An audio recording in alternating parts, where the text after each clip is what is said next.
to look at building our first pivot chart, and this comes from Chapter 6, page 136 of the Pivot Table Data Crunching book.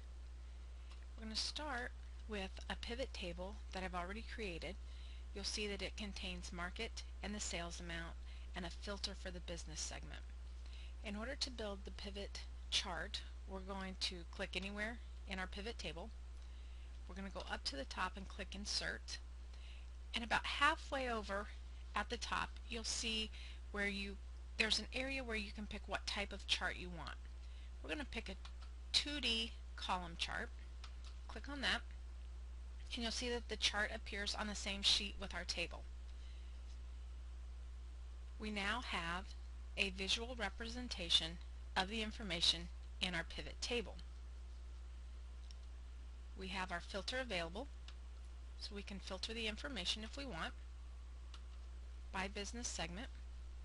You're going to see when we filter, it's going to change our pivot chart as well as our pivot table, because they are now using the same pivot cache and layout.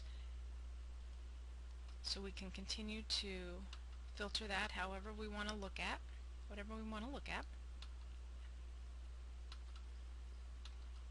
We also can add in to our table another field. Let's add in region. Move our table over. And you can now see that region was added to the table as well as to the chart, and it now breaks it out even more. Now, if you were going to print this out, you may not want these buttons here. They would just be a distraction when you're looking at your data. So what you can do then is you can go up to the top, click on Analyze, go to Field Buttons, click, and you can hide those buttons.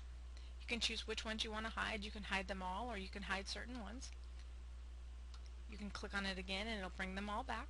So we're going to hide them, and then our sheet is ready to print. So we have created our first pivot chart.